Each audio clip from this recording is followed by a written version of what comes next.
प्रश्नावली के क्वेश्चन सब स्टार्ट कर रहे हैं। देखिए फर्स्ट क्वेश्चन क्या है कि निम्नलिखित स्थितियों में से किन स्थितियों में संबंध संख्याओं की सूची एपी है और क्यों। इसका 4 पार्ट है, ठीक है। फर्स्ट वाला का 4 पार्ट है। पहला पार्ट देखिए क्या कहता है, प्रत्येक किलोमीटर के बाद का टैक्सी का किराया, जबकि प्रथम किलोमीटर के लिए किराया 15 रुपया है और प्रत्येक अतिरिक्त किलोमीटर के लिए किराया 8 रुपया है। एक मतलब क्या होगा कि देखिए एक मतलब है कि अपने पास सूची क्या बनेगा, सूची जो बनेगा संख्याओं का सूची जो बनेगा अपने पास, ये देखिए क्या बनेगा। देखिए क्वेश्चन क्या कर रहा है कि प्रत्येक किलोमीटर के बाद का, प्रत्येक किलोमीटर का मतलब समझ रहे हैं, हर एक किलोमीटर का किराया अलग से लगेगा। लेकिन बाद का किराया बोला है ना कि प्रत्येक किलोमीटर के बाद का किराया मतलब 1 किलोमीटर पर जो पैसा फिक्स है, जो 15 रुपया है वो ले लेगा। और प्रत्येक किलोमीटर पर जैसे 1 किलोमीटर चल गए फिर 8 रुपया, फिर 1 किलोमीटर चल गए फिर 8 रुपया, यह है दे ले, ठीक है। तो है कि प्रत्येक किलोमीटर के बाद का टैक्सी का किराया, जबकि प्रथम किलोमीटर पर 8 रुपया 15 रुपया है ना, जबकि प्रथम किलोमीटर पर 15 रुपया आपसे ले लेगा, ठीक है, यानी 15 रुपया पहले ले लेगा। और प्रत्येक किलोमीटर पर आपको अतिरिक्त वही हुआ किलोमीटर के लिए 8 रुपया लेते जाएगा। तो पहले 15 रुपया ले लिया, तब 8 बोलेगा, तो 15 रुपया ले लिया फिर 8 बोलेगा, तो 15 8 हो जाएगा अपने पास 23, फिर 23 8 हो जाएगा अपने पास 31, फिर 31 8 अपने पास हो जाएगा 39। इस तरह से आपको पैसा लेते जाएगा। समझे क्या बोला कि क्वेश्चन में बोला कि प्रत्येक किलोमीटर के बाद का टैक्सी का किराया, जबकि प्रथम किलोमीटर के लिए 15 रुपया है, प्रथम किलोमीटर के लिए 15 रुपया, प्रत्येक किलोमीटर के बाद का किराया लेगा अतिरिक्त किलोमीटर के हिसाब से जो 8 रुपया है, पर 1 किलोमीटर पर 1 किलोमीटर पर 8 रुपया लेगा। तो पहले 15 रुपया, उसके बाद हर एक किलोमीटर पर 8 रुपया, तो 15 8 23 8 31 31 8 39, ठीक है। बस ये बन गया। अब क्या बोल रहा है, एपी एक संख्याओं की सूची एपी है और क्यों। अच्छा एपी है, ये पूछ रहा है एपी है, हाँ तो इसमें एपी है कि नहीं चेक करना पड़ेगा, सरलता निकालना पड़ेगा आपको। सिर्फ है ना, कर रहा है ना कि निम्न स्थितियों में संबंध संख्याओं की सूची एपी है क्यों। तो एपी है कि नहीं चेक कर लीजिए। तो एपी बताने के लिए डी निकालना पड़ता है, तो डी निकाल लीजिए, जिसको सरलंतर बोलते हैं। तो A2 में से A1 घटाइए तो क्या होगा 15, A2 है 23 ना, 23, तो 23 हो जाएगा। 23 माइनस A1 अपने पास है 15, ठीक है। या फिर आप लिख सकते हैं कि A1 का वैल्यू हो गया 15, A2 का वैल्यू हो गया 23, A3 का वैल्यू हो गया अपने पास 31 और A4 का वैल्यू हो गया अपने पास 39। ये याद कर पा रहे हैं तो ठीक है, नहीं कर पा रहे हैं तो लिख दीजिए, लिखने में क्या दिक्कत है। यहाँ से हल है फर्स्ट वाला का, तो यहाँ से क्या मिलेगा, 23 में से 15 जाएगा तो हो जाएगा अपने पास 5 और 3 8 हो जाएगा, ठीक है। फिर उसके बाद डी निकालिए, तो फिर A2 में से A1 घटाए हैं, अब A3 में से A2 घटा दीजिए, A3 में से A2 घटा दीजिए, तो यहाँ से फिर तो यहाँ से क्या बनेगा, फिर A3 अपने में A1 A2 A3 है अपने पास 31 माइनस और A2 है अपने पास 23, तो क्या हो जाएगा, इसको जब घटा लीजिएगा तो 8 आएगा, ठीक है 8। उसके बाद फिर एक बार और 3 बार कम से कम निकाल लीजिए, तो फिर एक बार और डी निकाल लेते हैं। तो A3 में से 2 घटा दिए, तो A4 में से A3 घटा दीजिए, ठीक है, एक कम करके, ठीक है। तो यहाँ से फिर क्या हो जाएगा, सॉरी यहाँ पर नहीं देना है, अब यहाँ से फिर हाँ, तो A4 अपने पास है 39, तो 39 minus A3 A1 A2 A3 31 है, तो फिर घटाइएगा 8 है।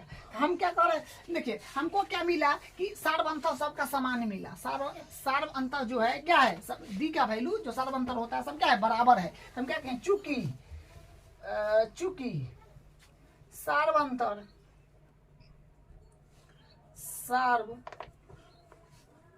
अंतर समान है, इसलिए यह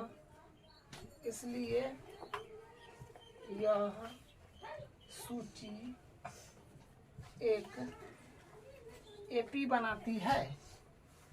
एपी यह समांतर श्रेणी है, समांतर श्रेणी में है, यह सूची एक एपी बनाती है। बस सिंपल सा बात है, लिख दीजिए। तो क्या कुछ नहीं किए, अपना जो दिया हुआ था क्वेश्चन उसको पढ़े और जो कहा उसको हिसाब से यहाँ से मतलब अपना संख्या का सूची एक बना लिए, उसको चेक कर लिए, डी का मान निकाल लिए सब। तो कम से कम 3 बार 4 बार निकालिएगा। तो 3 बार निकाले, तीनों में समान आ गया, तो इसका मतलब डी का वैल्यू समान है। तो इसमें क्या होता है, समांतर श्रेणी में रोल होता है डीए का, सर्वे अंतर का। तो सर्व अंतर समान है तो हम क्या कहेंगे, चूंकि सर्व अंतर समान है इसलिए यह सूची एक है, बस बात खत्म। इसका दूसरा का हाल देख लीजिए। अब हम दूसरा यहाँ से शुरू कर दे रहे हैं। क्या करा है, किसी बेलन में उपस्थित हवा, ये क्वेश्चन थोड़ा बढ़िया है, थोड़ा ध्यान से समझिएगा। किसी बेलन में उपस्थित हवा की मात्रा जबकि वायु निकालने वाला पंप प्रत्येक बार बेलन की शेष हवा का 1/4 भाग बाहर निकलता है। देखिए कहना क्या चाह रहा है से आपको समझाते हैं फिगर के माध्यम से, ठीक है। देखिए ये कहना चाह रहा है कि भाई एक बेलन है, मतलब बेलनाकार कोई सिलेंडर है इस प्रकार, ठीक है, इस प्रकार का ये सिलेंडर है। इसमें जो है ना, इसमें हवा भरा हुआ है, इसमें जो है हवा भरा हुआ है, ये हवा है, ठीक है, और हवा है। इसमें क्या है कि उपस्थित हवा की मात्रा जबकि वायु निकलने वाला पंप, मतलब इसमें से वायु हवा जो है इसमें से निकाल रहा है, मतलब पंप लगाया हुआ है वायु निकालने वाला। मान लीजिए कि यहाँ पर कोई पंप है जो हवा निकाल रहा है, ये मान लीजिए कुछ इस प्रकार का है, ये पंप है, हवा निकल रहा है। तो हवा किस प्रकार से निकल रहा है, ये हवा कैसे निकल रहा है देखिए, पर मतलब इसमें जितना हवा होगा ना, जितना हवा इसमें होगा वो एक बार जो अगर मान लीजिए इस पर पैर मारिएगा तो जितना हवा होगा उसका 1/4 बाहर निकाल देगा, ठीक है। तो मान लीजिए कि 1/4 ये पूरा सिलेंडर जो है हवा से भरा हुआ है, तो एक बार मारे पंप तो कितना निकला हवा, 1/4 निकल गया। तो मान लीजिए यहाँ तक चलाया, इतना निकल गया, तो यहाँ तक चलाया, फिर इतना भी बचा ना, इतना, तो फिर एक बार मारे तो फिर 1/4 निकल गया, 1/4 इतना एक बार में निकला, फिर 1/4 निकला।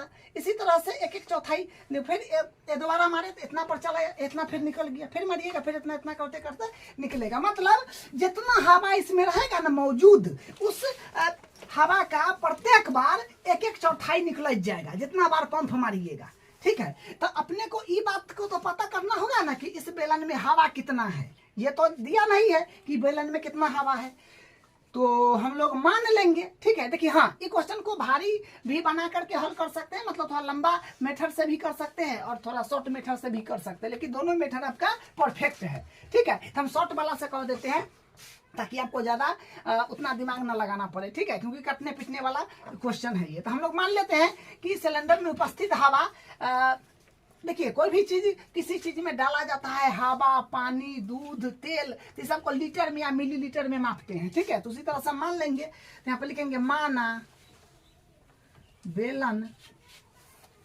में उपस्थित हवा 64 मान लेते हैं, ठीक है। आप 100 मानिएगा तो ये कोई दिक्कत नहीं है, आपको बाद में हम बताएंगे 64 काहे लिए हैं, ठीक है।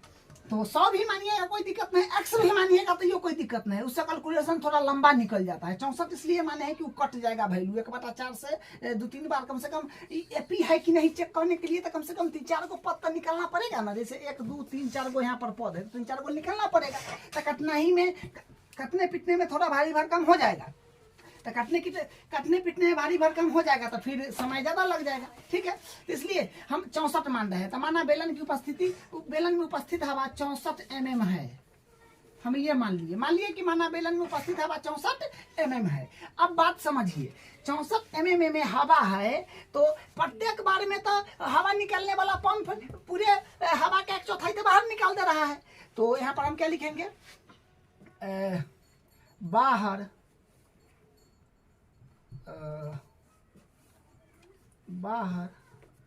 निकली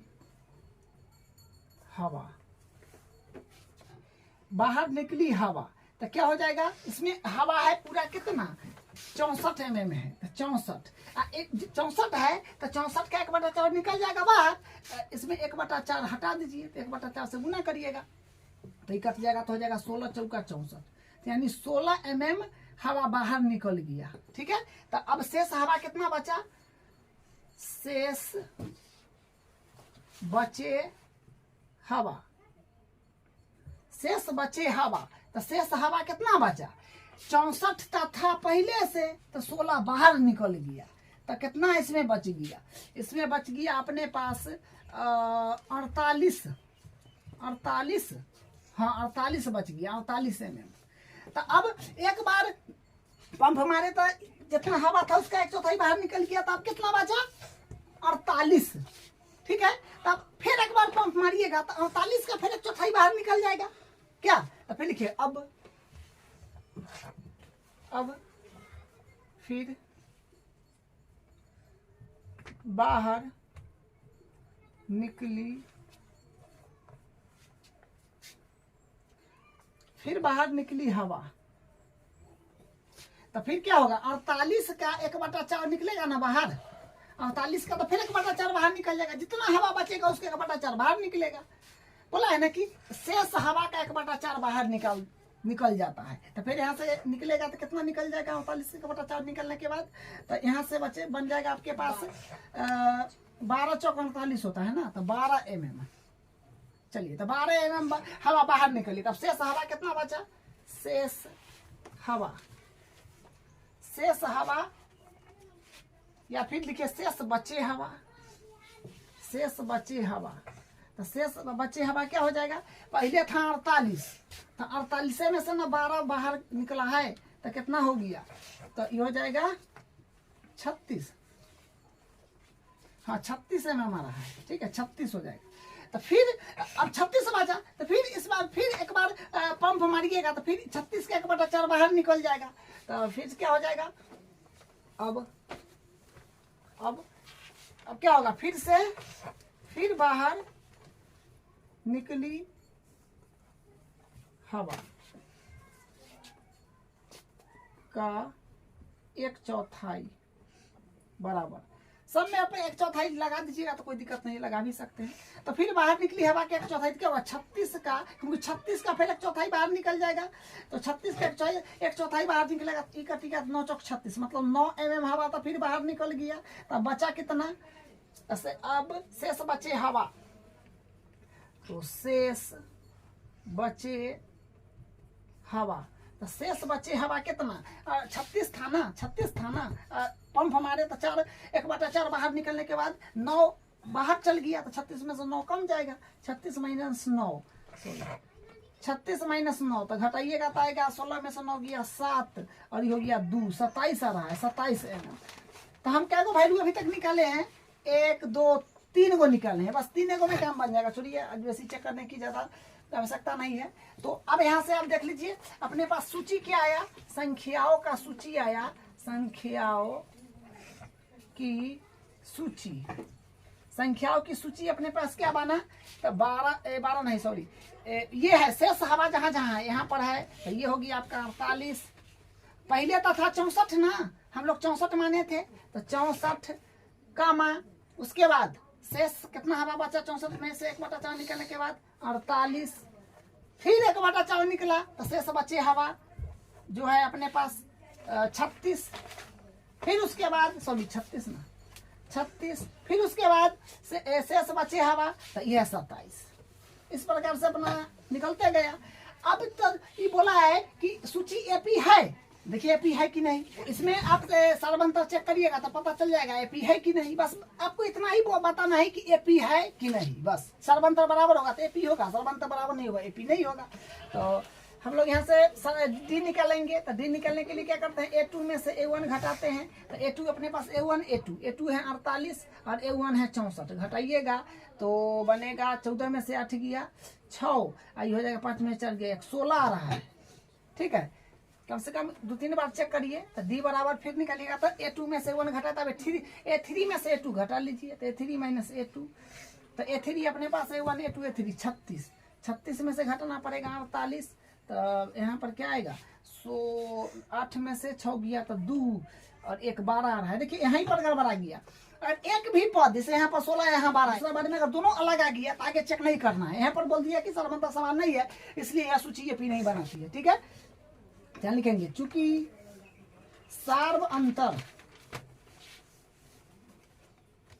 समान नहीं है, सरबंता समान नहीं है तो एपी के ना बनेगा, नहीं बनेगा क्योंकि सरबंता समान नहीं है। इसलिए यह सूची एपी नहीं बनाती है, एपी नहीं बनाती, ठीक है। तो यही इसका आंसर है। इसका दो पार्ट और है, उसको भी करते हैं। तो 64 का है माने से आपको बता भी दिए, एक बार और सुन लीजिए। 64 इसलिए माने कि देखिए 64 माने कि 4 से कटते चल गया, मतलब 4 से जो है पूरी कटाई चल गया। अगर 100 मानते हैं ना तो एक बार तो कट जाता है 25 चौका 100, तो फिर घटाने के बाद आ जाता है 75, तो 75 1/4 से कटता नहीं तो दशमलव भी आ जाता, तो दशमलव वाला थोड़ा अपना कैलकुलेशन करने में समय लग जाता है, इसलिए वो नहीं माने। या एक्स भी मान सकते हैं तो कैलकुलेशन थोड़ा लेंथी हो जाता, समय लग जाता करने में, ठीक है। इसलिए अपना ये है। अब इसका तीसरा पार्ट करते हैं। सॉरी, यहाँ पर जो है माइनस का होता है क्योंकि बड़ में से क्या बोलते हैं, छोटे में से तो बड़ घटेगा नहीं, उल्टा घट गया है, तो माइनस के होता है, ठीक है, माइनस के होता। इसका तीसरा पार्ट देखिए क्या कहता है। प्रत्येक मीटर की खुदाई के बाद एक कुआं खोदने में आई लागत, जबकि प्रथम मीटर खुदाई की लागत 150 रुपया है और बाद में प्रत्येक मीटर की खुदाई की लागत 50 रुपया बढ़ती जाती है। देखिए क्या बोला गया है कि कुआं खोदा जा रहा है, ठीक है, और कुआं खोदा जा रहा है तो प्रथम मीटर पर 150 रुपया लगेगा। उसके बाद मतलब पर मीटर के हिसाब से 50-50 रुपया बढ़ेगा। फिगर बना के करते हैं हल, ताकि आपको बेहतर समझ में आए। देखिए फिगर बनाते हैं। मान लीजिए कि एक कुआं खोदा,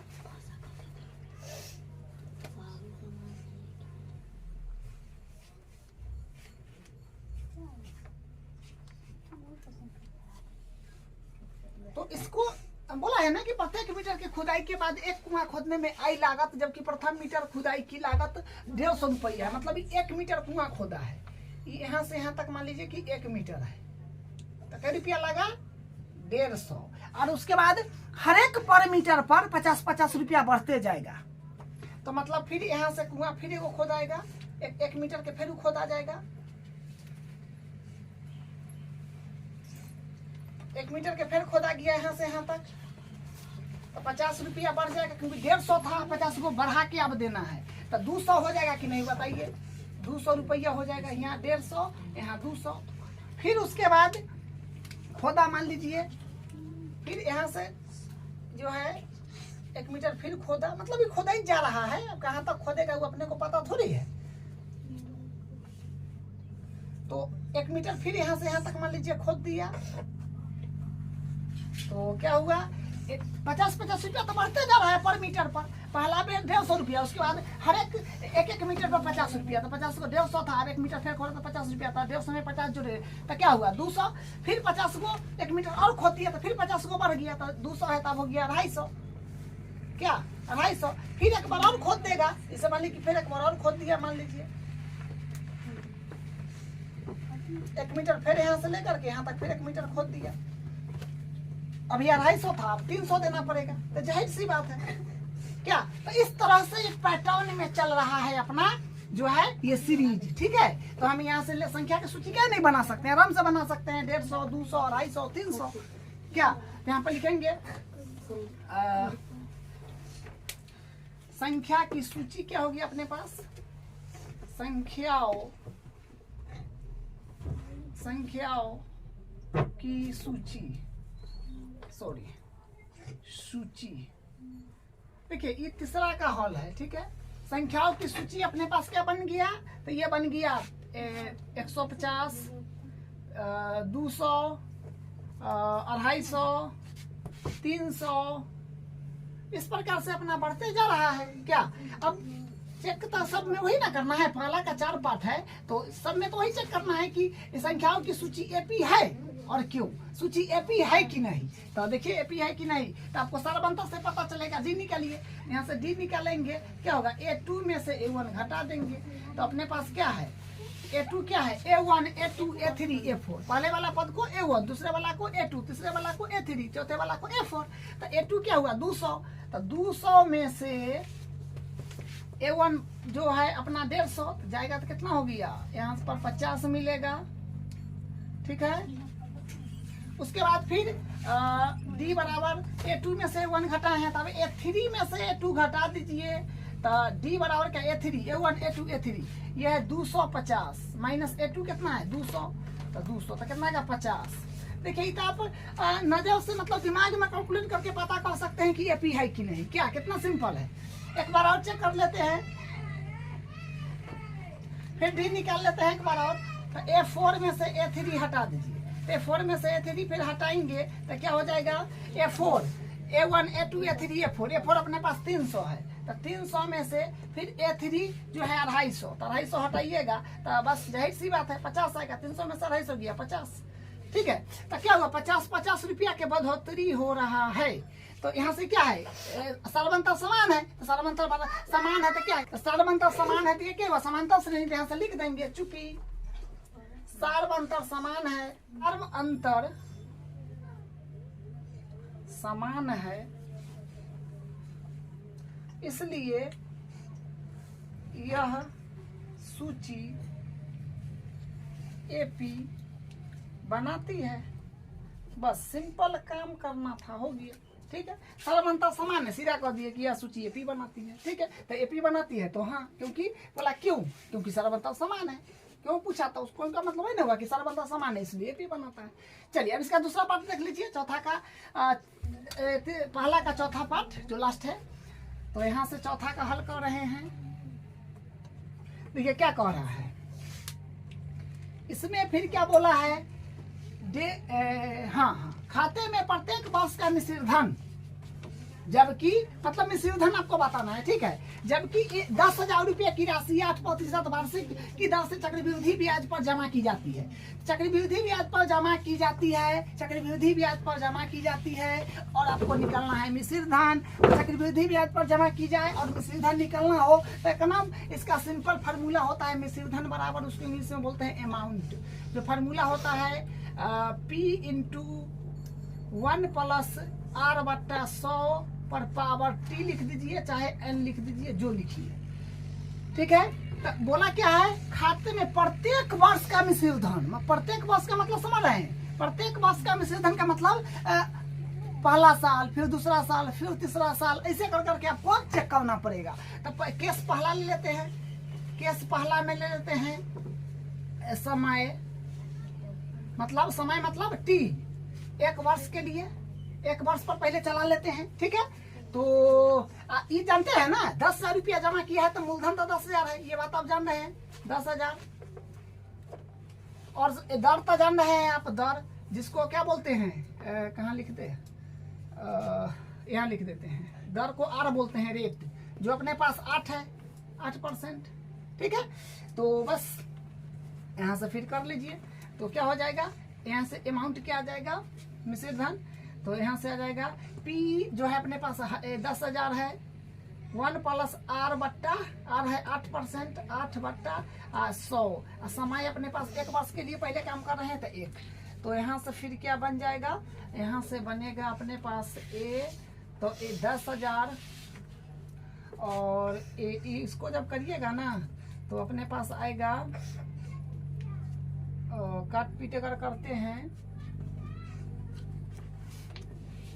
108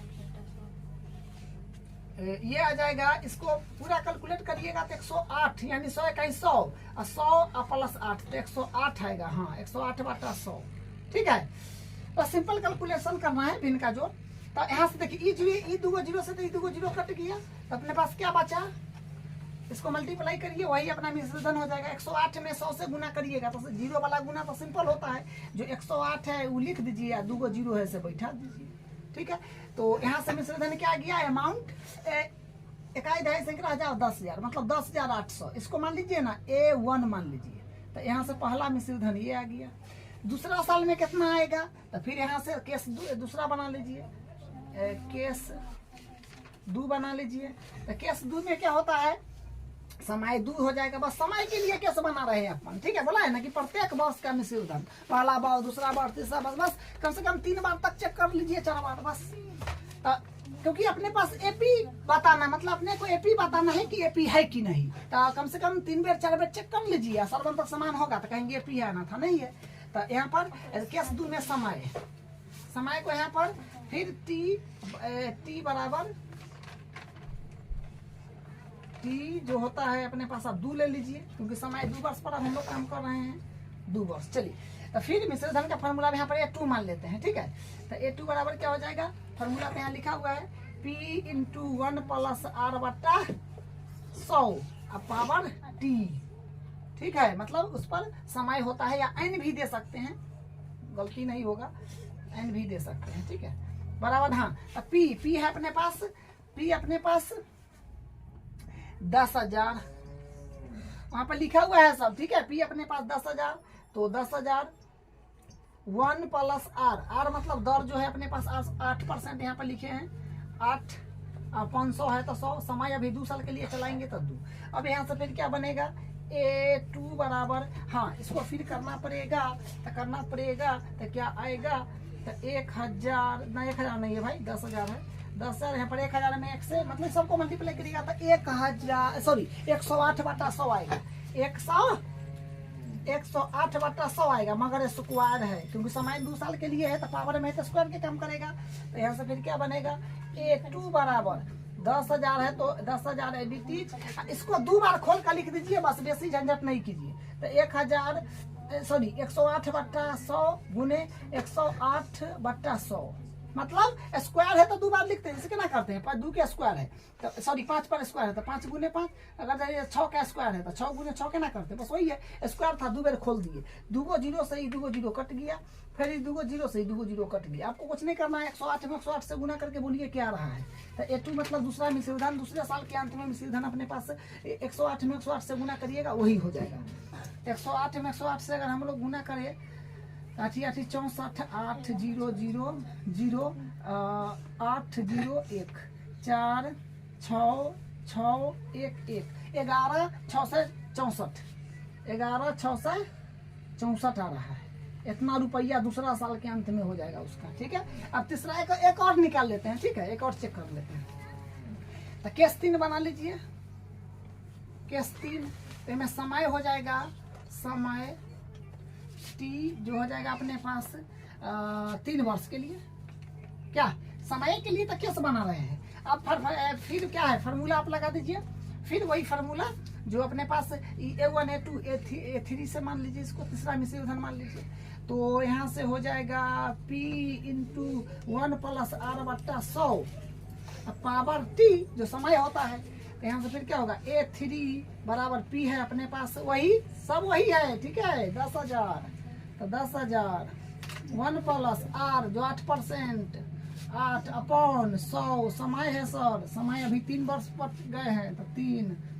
अब क्या करें, अब यहाँ से कैलकुलेशन करिए, तो 10,000 इसको करिएगा तो 108 बटा 100 आएगा, ये तो आप जान गए, 3 है पावर तो 3 बार खोल दीजिए।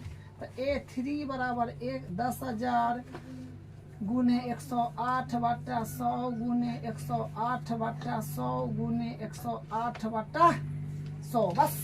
अब यहाँ से आपको काटना है 2 को 0 तो 2 को हीरो, 2 को 0 2 को, मतलब क्या है, 1 2 3 4 को 0 से 4 को 0 खत्म हो गया, आप काट लीजिए। तो ये काटिएगा इसको, तो होगा 50, तो ये हो जाएगा क्या होगा 5 0 54 बेर में कटेगा, ठीक है, 54 बेर में कट जाएगा। और काटिए इसको, तो ये हो जाएगा अपने पास 2 दूनी 4 27 होगा, हाँ हाँ 25, चलिए ठीक है।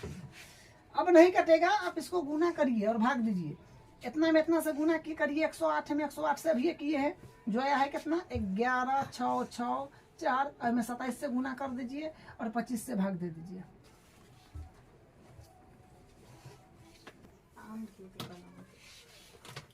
तो इस सबको कैलकुलेट करिएगा तो अपने पास आ जाएगा 597.12, ठीक है। यही इसका यहाँ से तीसरा मिश्रित धन बन जाएगा। देखिए यहाँ पर हम क्या किए, अगर आप 100 को नहीं काटते ना तो 108 गुने 108 गुने 108, मतलब 2 के तो गुना किए हुए थे, इतना में 108 से गुना कर देते, या 100 रहबे करता, 100 से भाग लगाना आसान पड़ता, 2 अंक पीछे दशमलव शिफ्ट कर देते, ठीक है। तो हम काट दिए, तो इसके कारण थोड़ा सा ये आ गया, लेकिन इसको थोड़ा आसान में भी किया जा सकता था, उसी तरीका से इसको नहीं काट करके तीनों के गुना करके 100 से भाग दे देते, 2 को 0 के कारण 2 अंक पीछे दशमलव शिफ्ट हो जाता, अपना आंसर आ जाता। ठीक है, करने के लिए कैसे कीजिए, लेकिन थोड़ा सा ये भी देखना पड़ता है कि कैसे आसान पड़े। ठीक है, तो अब देखिए, तो अपने पास संख्या की सूची क्या बन गया, यहाँ पर लिख लेते हैं संख्याओं की सूची।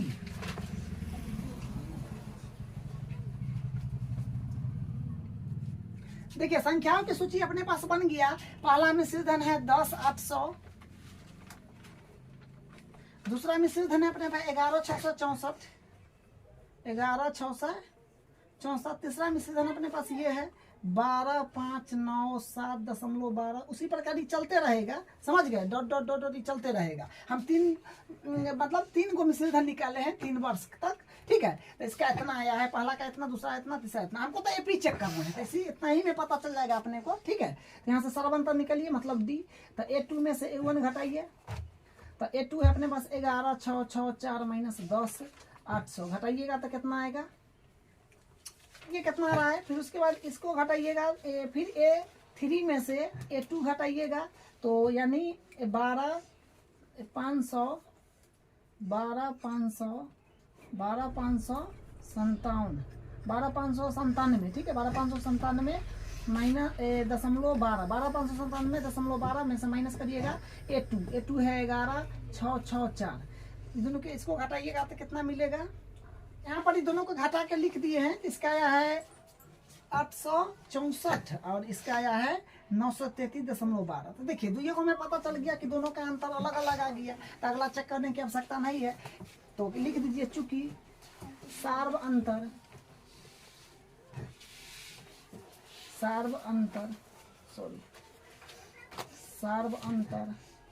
समान नहीं है, इसलिए यह सूची एपी नहीं है।